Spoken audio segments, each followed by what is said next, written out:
Hello everyone, आपका स्वागत है मेरे चैनल योर जोशी में। आप लोग कैसे हैं? आई होप कि आप लोग ठीक होंगे। तो चलिए हम अपनी स्टोरी की स्टार्टिंग करते हैं। मुझे याद है कि मैंने इसका नाम कुछ और ही बताया था, लेकिन फिर मैंने चेंज कर दिया था क्योंकि मुझे ये नाम ज़्यादा अच्छा लग रहा था। आप मुझे कमेंट करके ज़रूर बताइएगा कि ये स्टोरी नेम आपको कैसा लगा।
शायद थोड़ी देर बाद ये बंद हो जाए। तुम इतना फिक्र मत किया करो जियान चैंग। जियान चैंग कहता है विंग। विंग कहता है ओह जियान चैंग तुम भी ना। वो दोनों बातें करते करते आगे बढ़ रहे थे, तभी विंग सामने की तरफ देखता है जहाँ पर वो अपनी बाइक को छोड़कर आया था। पर सामने उसे एक शख्स दिखता है जो कि उसी के बाइक के पास खड़ा था और वो विंग की तरफ ही देख रहा था। विंग ने भी अचानक से उस शख्स को देखा और दोनों की ऐसे ही आई कांटेक्ट हो जाती है। विंग उसी को देखते देखते चल रहा था। विंग जो इस शख्स को पहली बार यहाँ देख रहा था, वो समझ गया था कि ये शख्स यहाँ का तो नहीं है, क्योंकि उसने इस तरह के शख्स को पहली बार अपने कॉलेज में देखा था। पर विंग की निगाहें उससे हटी नहीं रही थी। जियान चैंग जो कि अपनी ही बातें बोले जा रहा था, वो अचानक से नोटिस करता है कि विंग का ध्यान तो कहीं और ही है। जियान चैंग कहता है विंग, पर विंग कुछ भी नहीं सुनता है। तभी जियान चैंग विंग के कंधों को हिलाते हुए कहता है विंग। विंग कहता है हाँ हाँ जियान चैंग। तभी जियान चैंग कहता है तुम कहाँ खो गए हो, तुम मेरी बात सुन क्यों नहीं रहे? तभी विंग कहता है नहीं कुछ नहीं। तभी जियान चैंग कहता है विंग देखो मेरी बात मानो, तुम मेरे साथ चलो मेरी कार में, मैं तुम्हें तुम्हारे घर तक ड्रॉप कर दूंगा। विंग कहता है कोई ज़रूरत नहीं है जियान चैंग, मैंने कहा ना मैं चला जाऊंगा। जियान चैंग कहता है विंग मेरी बात तुम मानते क्यों नहीं? विंग कहता है देखो जियान चैंग अब और नहीं, मैं अपनी बाइक से ही जाऊंगा और तुम्हें मेरी फ़िक्र करने की ज़रूरत नहीं है। मैं बहुत अच्छे से बाइक चलाता हूँ और मुझे कुछ नहीं होगा। और बर्फ़ देखो धीमी पड़ रही है, अभी बर्फ़ मुझे नहीं लगता तेज़ होगी। जियान चैंग कहता है तो फिर तुम मेरी बात नहीं मानोगे ना? विंग कहता है हाँ। जियान चैंग कहता है ठीक है, लेकिन अगर कुछ हुआ तो फिर मुझे कॉल मत करना। विंग कहता है ठीक है, मैं तुम्हें कॉल नहीं करूँगा। जियान चैंग कहता है ठीक है, तो फिर मैं जा रहा हूँ। विंग कहता है हाँ जाओ। जियान चैंग कहता है विंग कहता है जियान चैंग अब जाओ भी। जियान चैंग अब हार मान लेता और कहता है ठीक है, पर अपना ख्याल रखना। विंग कहता है आ गए ना? जियान चैंग कहता है क्या करूँ, मुझे आना ही पड़ता है वापस। तभी विंग कहता है तुम चिंता मत करो, मैं ख्याल रखूँगा, तुम आराम से जाना। जियान चैंग कहता है और जियान चैंग वहाँ से अपनी कार की तरफ चला जाता है। विंग जो कि अपनी बाइक के पास आ रहा था, वो कंटिन्यूसली उस शख्स को देखे जा रहा था जो कि सेम उसकी तरह ही उसको देख रहा था। पता नहीं कब से वो विंग को ही देख रहा था। विंग जो कि अपने मन में कहता है ये मुझे ऐसे क्यों देख रहा है। उस शख्स के चेहरे पर मास्क लगा हुआ था जिससे विंग उसका चेहरा देख नहीं पा रहा था, उसकी सिर्फ आंखें दिख रही थी और वो आंखें विंग उन आंखों पर से अपनी नज़रों को हटा ही नहीं पा रहा था। वो शख्स भी कंटिन्यूसली विंग को ही देखे जा रहा था। धीमी धीमी बर्फ़ पड़ रही थी और उस बर्फ़ के बीच में वो शख्स सच में विंग को बहुत अच्छा लगा रहा था। भले ही उसके चेहरे पर मास्क लगा हो, पर वो तब भी बहुत खूबसूरत लग रहा था। उसकी वो छवि बर्फ़ में बहुत अच्छी लग रही थी। इधर दूसरी तरफ वो शख्स अपने मन में कहता है, एक बार फिर से मैं तुम्हें बर्फ़ में देख रहा हूँ, वो भी साल की पहली बर्फ़ में। बहुत अच्छा लगता है मुझे तुम्हें इस नज़ारे के साथ देखना। सच में तुम बहुत खूबसूरत हो और इस वक्त सच में मैं बता नहीं सकता तुम मुझे कितने ज़्यादा खूबसूरत लग रहे हो। ऐसा कहते हुए उस शख्स के चेहरे पर स्माइल आ जाती है। विंग जो कि फाइनली अपनी नज़रों को वहाँ से हटाता है और सीधा अपनी बाइक के पास चला जाता है। वो अपनी बाइक के पास जाता है और अपने जेब में से चाबी को निकालता है और जैसे ही बाइक में चाबी को लगाने जा रहा था तभी कोई उसका हाथ पकड़ लेता है। विंग चौंक जाता है। वो सामने वाले पर्सन को देखता है जिसने उसका हाथ थाम लिया था। विंग शॉक हो जाता है क्योंकि ये तो वही पर्सन है जो कि काफ़ी देर से उसे घूरे जा रहा है। विंग कहता है, हे मिस्टर, कौन हो तुम और ये तुम क्या कर रहे हो? छोड़ो मेरा हाथ। पर वो पर्सन कुछ भी नहीं कहता है, ना ही कोई रिएक्ट करता है। वो विंग का हाथ पकड़े ही रहता है। विंग कहता है, तुम्हें सुनाई नहीं देता? छोड़ो मेरा हाथ, छोड़ो। ऐसा कहकर विंग अपने हाथों को छुड़ाने लगता है, पर वो पर्सन विंग का हाथ बिल्कुल भी नहीं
विंग जो कि वो बहुत ही ज़्यादा डर चुका था, उसे लगता है कि अब वो बहुत ही बड़ी मुसीबत में फंस चुका है।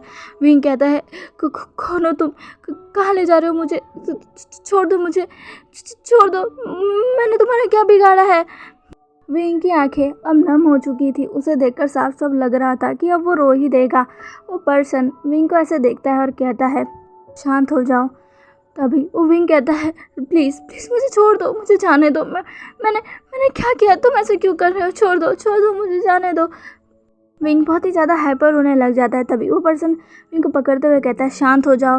विंग कहता है, नहीं, छोड़ो मुझे, छोड़ो। विंग अपने आप को उस पर्सन से छुड़वाने लगता है। तभी वो पर्सन सीधा विंग को अपनी बाहों में ले लेता है। विंग बहुत ही ज़्यादा चौंक जाता है, लेकिन तुरंत ही वो उस पर्सन को धक्का देने लगता है और कहता है, छोड़ो छोड़ो मुझे, छोड़ो। विंग की आंखों में अब आंसू आ चुके थे, जिसको देखकर उस पर्सन को बिल्कुल अच्छा नहीं लगता है। पर्सन कहता है, विंग। अब उस पर्सन के मुंह से अपना नाम सुनकर विंग थम सा जाता है। वो उस पर्सन की तरफ देखने लगता है। पता नहीं क्यों, पर उस पर्सन के मुंह से अपना नाम सुनकर विंग को बहुत ही अच्छा लग रहा था और विंग को ऐसा लग रहा था कि उसने ये वॉइस कहीं ना कहीं तो सुनी हुई है। पर विंग को भी याद नहीं आ रहा था। तभी वो पर्सन कहता है, ये मैं हूँ, शांत हो जाओ, तुम एकदम सेफ हो, तुम मेरे साथ हो विंग, शांत हो जाओ। विंग विंग उसे अब कहीं ना कहीं ये वॉइस पहचान में आ रही थी। विंग उस पर्सन की तरफ देखता है और कहता है, कौन हो तुम?" वो पर्सन अब विंग से को देखते हुए कहता है, क्या तुमने मुझे पहचाना नहीं मेरे बनी? ये बात सुनते ही विंग को अब समझ आ जाता है, ये पर्सन कौन है, क्योंकि इस नाम से उसे सिर्फ एक पर्सन बुलाता है और वो है लंजा। विंग जैसे ही ये कहता है, वांग जी के चेहरे पर स्माइल आ जाती है। वांग जी अब अपने फेस का मास्क उतार देता है और विंग की तरफ एक स्माइल के साथ देखता है। विंग जैसे ही वांग जी को अपने सामने देखता है, वो एकदम शॉक हो जाता है। वो पर्सन जिसका विंग कब से वेट कर रहा था, इंतज़ार कर रहा था, जिससे बात करने के लिए विंग कई दिनों से तरसा गया था, वो अभी उसके सामने है। वांग जी को देखकर विंग के आंखों में से आंसू निकलने लगते हैं। वांग जी जैसे ही देखते हैं कि विंग के आंखों में से आंसू निकलते हैं, वो विंग की तरफ अपने हाथों को आगे करता है और फिर विंग के उस आंसुओं को पूछते हुए कहता है, विंग रो क्यों रहे हो, रो मत। विंग जो कि अब खुद को कंट्रोल नहीं कर पाता और सीधा जाकर वांग जी के गले लग जाता है और वांग जी से कहता है, तुम आ गए लंजा, तुम आ गए। ऐसे कहकर विंग रोने लग जाता है। वांग जी भी विंग को कस कर हक करता है और उसके पेट को सहलाते हुए कहता है, हाँ मैं आ गया हूँ, पर तुम रो क्यों रहे हो विंग, तुम्हें तो खुश होना चाहिए ना। विंग जो कि बहुत ही ज़्यादा इमोशनल फील कर रहा था, वो कहता है, तुम आ गए, तुमने मुझे बताया क्यों नहीं? हाँ, तुम इतने दिनों से मुझे कॉल क्यों नहीं कर रहे थे? तुम्हें पता है मैं तुम्हारा कब से वेट कर रहा था, तुम्हारे एक फ़ोन कॉल का कब से वेट कर रहा था, पर मैं जानता था तुम कहीं ना कहीं फंसे होगे, इसलिए मुझे कॉल नहीं किया।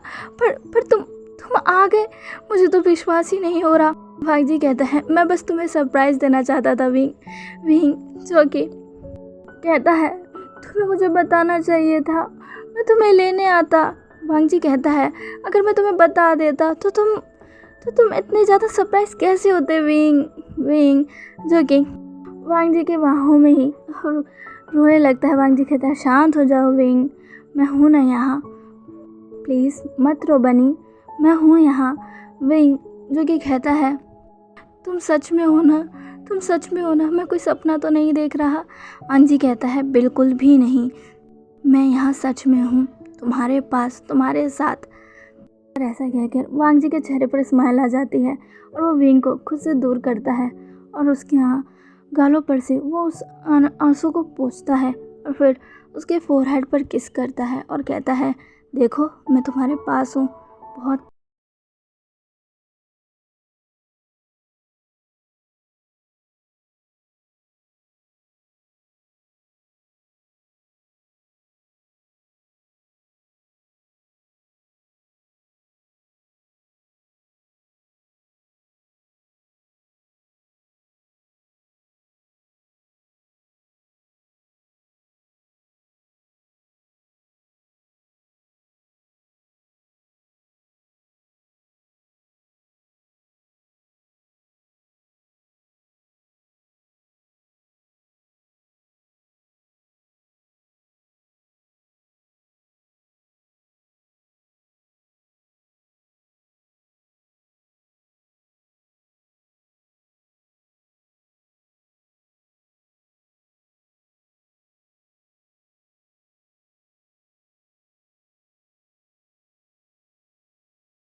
विंग कहता है अब क्या मुझे तुम्हें याद दिलाना पड़ेगा? ये क्या हरकत थी लंजा? तुम ऐसा कैसे कर सकते हो? तुम मुझे अचानक से मेरे साथ, तुम्हें पता है मैं कितना डर गया था। वांग जी जैसे ये सुनता है वो अब हंसने लग जाता और कहता है हाँ मुझे पता है तुम कितना डर गए थे, मुझे माफ़ कर दो विंग, पर सच में मुझे ये कहकर बहुत मज़ा आया। ऐसा कहकर वांग जी हंसने लग जाता है। पर विंग को बहुत गुस्सा आ जाता है। वो अब वांग जी को मारने लगता है। वो अपने हाथों से वांग जी को मारने लगता है और कहता है तुम मैं तुम्हें छोड़ूंगा नहीं, मैं तुम्हें छोड़ूंगा नहीं। वांग जी को मारा था। वांग जी कहता है विंग लग रही है, छोड़ो मुझे, छोड़ो विंग, ये क्या कर रहे हो? छोड़ो तुम मुझे मार क्यों रहे हो? विंग छोड़ दो मुझे। विंग कहता है बिल्कुल भी नहीं, तुम्हारी हिम्मत कैसे हुई मुझे डराने की? मैं कितना डर गया था, तुम मुझ पर हंस रहे हो। तुम्हारी हिम्मत कैसे हुई वांग जी, मैं तुम्हें छोड़ूंगा नहीं। ऐसा कहकर वांग जी को ऊपर आ जाता है। वांग जी सीधा कार की बैक सीट पर लेट जाता है। विंग उसके ऊपर था और वांग जी का कॉलर पकड़ के कहता है तुम बहुत बुरे हो, तुमने ऐसा क्यों किया? वांग जी चूँकि विंग को देखता है और कहता है माफ़ करता हूँ विंग, मेरा ऐसा कोई प्लान नहीं था मैं तुम्हें डराने का, तुम्हारे साथ ऐसा बिहेव करने का मेरा कोई प्लान नहीं था। तब विंग कहता है फिर तुमने ऐसा क्यों किया? वांग जी कहता है वो तभी वांग जी को याद आता है कि जब वो विंग को देख रहा था, विंग के साथ किसी और को देखकर वांग जी को बिल्कुल अच्छा नहीं लगा था। जैसे जियान चैंग और विंग अब एक दूसरे के हाथ को पकड़कर चल रहे थे। वांग जी जब ये देखता है कि विंग और जियान चैंग एक दूसरे के हाथों में हाथ डालकर चल रहे हैं, उसे बहुत गुस्सा आता है। सच में उसे विंग पर बहुत गुस्सा आता है। और जाते टाइम विंग और जियान चैंग एक दूसरे को देखकर स्माइल कर रहे थे और एक दूसरे को अपना ख्याल रखने को बोल रहे थे। ये देखकर तो वांग जी को और ज़्यादा गुस्सा आ जाता है। वो अपने गुस्से पर कंट्रोल नहीं कर पाता और विंग के साथ ये कर देता है। पर वो विंग को ये बताए तो बताए कैसे? विंग कहता है बताओ। विंग बहुत ही ज़्यादा गुस्से में था। वांग जी देख सकता था कि विंग गुस्से में है, पर वांग जी को पता था कि विंग को शांत कैसे करवाना है, इसलिए वो सीधा ही सिचुएशन को स्विच कर देता है। अब वो विंग को कार की बैक सीट पर लेटा देता है और खुद उसके ऊपर आ जाता है। वांग जी का इतना सडन एक्शन से विंग को समझ ही नहीं आता है कि क्या हो गया। तुरंत ही वो जो वांग जी के ऊपर था वो अब वांग जी के नीचे आ गया और वांग जी उसके ऊपर था। वांग जी कहता है शांत हो जाओ। विंग कहता है कि तुम क्या कर रहे हो? छोड़ो मुझे, छोड़ो, मैं तुम्हें छोड़ूंगा नहीं वांग जी। ऐसे कहकर विंग और गुस्सा करने लगता है, लेकिन अचानक से ही वांग जी अपने लिप्स को विंग के लिप्स पर रख देता है और विंग को किस करने लग जाता है। विंग जैसे ही वांग जी का ये एक्शन देखता है वो चौंक जाता है। वो बहुत ही ज़्यादा चौंक जाता है क्योंकि ये पहली बार था जब वांग जी उसे किस कर रहा था। वो दोनों हमेशा ही एक दूसरे को किस करते थे, पर उन्होंने कभी ऐसे किस नहीं किया। वांग जी हमेशा विंग के फोरहेड पर किस करता और विंग वांग जी के चिक्स पर आज पहली बार वो किस कर रहे हैं, वो भी लिप किस। विंग पहले तो वांग जी का ऐसा एक्शन देखकर शॉक हो जाता है। वो खुद को छुड़ाने की कोशिश करने लगता है, पर वांग जी विंग को पकड़ लेता है और कहता है इसे फील करो विंग, शांत हो जाओ, मुझे किस बैक करो, मैं चाहता हूँ तुम मुझे किस करो। ऐसा कहकर वांग जी फिर से विंग को किस करने लग जाता है। इस बार विंग भी वांग जी को किस रिटर्न करने लगता है। वो अपनी आँखों को बंद कर लेता है और अब अपने लिप्स को मूव करने लग जाता है। दोनों ही अब कार के बैक सीट पर ही एक दूसरे को किस करने लग जाते हैं और आगे बैठा बेचारा ड्राइवर ये सुन पा रहा था, पर उसकी हिम्मत नहीं हो रही थी पीछे मुड़कर देखने की। वो अब जैसे तैसे कार को स्पीड में चलाने लगता है ताकि वो जल्दी घर पहुंचे, और ये सब बंद हो क्योंकि उसका चेहरा लाल हो चुका था। तो चलिए गाइस, आज के लिए बस इतना ही। आज का पार्ट आपको कैसा लगा प्लीज़ प्लीज़ प्लीज़ मुझे कमेंट करके ज़रूर बताइएगा। और प्लीज़ प्लीज़ प्लीज़ गाइस मेरे चैनल को लाइक सब्सक्राइब भी कर दीजिएगा प्लीज़ गाइस। काफ़ी लोग सुनते हैं पर सब्सक्राइब तो करते ही नहीं हैं कितने समय से। मेरे सब्सक्राइबर बढ़ ही नहीं रहे हैं। प्लीज़ मेरे चैनल को सब्सक्राइब कर दीजिएगा और वीडियो आपको पसंद आती है तो इसे लाइक भी कर दीजिएगा, ओके, ताकि मेरे वीडियो की रीच अच्छी जाए, क्योंकि आप अगर लाइक्स नहीं करेंगे तो इसकी रीच भी अच्छी नहीं जाएगी। आप लाइक करेंगे तो ही मेरी वीडियो आगे तक जा पाएगी। प्लीज़ लाइक कर दीजिएगा, ओके। मिलते हैं अब इसके नेक्स्ट पार्ट में। बाय।